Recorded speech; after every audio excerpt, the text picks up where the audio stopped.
All right, guys, some very important information. We want to make sure as much as possible that you guys feel comfortable and know what is going to be taking place on Monday night, when you're supposed to be here. So this is not meant to be a beating. It's just meant to make sure that everybody feels comfortable as we go through a couple of these reminders. Some people have asked about dress code. So we're aware that it's outside, and we want to make sure that these suggestions are keeping in mind the fact that it's going to be June and that we live in Texas and that tends to be kind of a warm climate. So for the ladies, dress or skirt or dress pants and blouse, shoes that don't have high heels. You are going to be walking a long distance, number one. Number two, we don't want to damage the field turf or the track. So we have really three reasons why we would really encourage you to not wear tall heels. For guys, dress slacks or pants, dress shirts, dress shoes. As far as dress shirts, nobody needs to feel compelled, I don't think, to wear a long sleeve shirt or anything like that. So, like some people might describe them as a golf shirt or a polo shirt, something like that. Also, if you have darker slacks, that will go better with the way the robes tend to look. So, those are some suggestions as far as dress code. Parking, where should graduates park? As you can see there, every house, the parking for houses, that's for your guests. So remember, graduates, you don't require a parking pass as a graduate. So that's number one. And you will park as close as you can to where the senior parking has been, as far as where the painted parking spots were. Parking spots near the Performing Arts Center. So that's the end of the stadium that you're going to be parking near.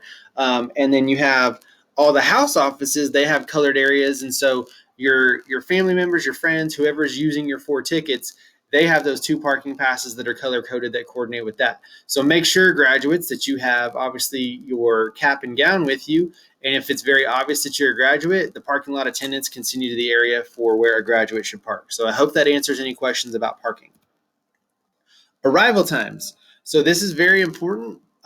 The reason why we have to have these arrival times is to do our best to have a staggered entry to make sure that as much as possible we are within reason, not having everybody show up all at once. We understand that it's just going to be a lot of people, so that's why we have it spread out over 20 total minutes. So we have students that are in the top 10%, as well as those who earn their associate's degree, if they could arrive at 7:45, and then Alpha House at 7:50.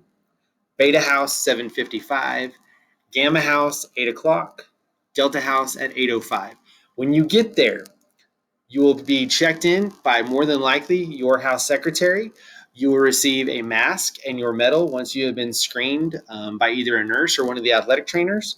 And so that process is going to be happening near where the gyms and the indoor facility are. And that small alleyway in between the indoor and the main building is where we're going to be lining up. So just to give you guys kind of a picture about where our staging area is going to take place before the ceremony. This is kind of a general schematic, and I know that you guys saw this. I want everybody to take a deep breath. Some seats have adjusted slightly. So some seats, you might have moved up a row or back a row, or maybe to the right 2 seats or to the left 2 seats, some things like that. So nobody needs to be in a panic about those things. There were some adjustments just that needed to take place to make sure that we had everybody who had earned their associates up front, everybody in the top 10 up to 10%, excuse me, I'll spit that out at some point, up front, and everybody else in their appropriate spots and blocks. And so this list is just, or this schematic is to give you an idea of how everything is going to look once everybody's there in the stadium. Okay, I want you to pay close attention to the first 3 rows where you have Coach Oliver and Miss Pogue, you have Miss Crumno and Miss Voth, you have Miss Cernasek, and you also have Coach Wolf on the outside of those rows for the first 3 rows. Then when you get to row D, you have Miss Rouse and Coach Rayson for Alpha House, and you have Mrs. Biggie and Mr. Fullwood for Beta House in those rows. And so the next slide I go to is going to show you some animation about how we're actually going to walk into the stadium. We'll be walking up the main middle aisle, and then we will be going out to the right or to the left, depending on which side you're on. So as they walk up, they go out. As they walk up, they go out. As they walk up, they go out. And then where you have Coach Rayson and Miss Rouse on a row together, Mrs. Biggie, Mr. Fullwood on a row together. And so hopefully that gives you an idea of how we will fan out once we actually enter the stadium. Just wanted to hopefully do that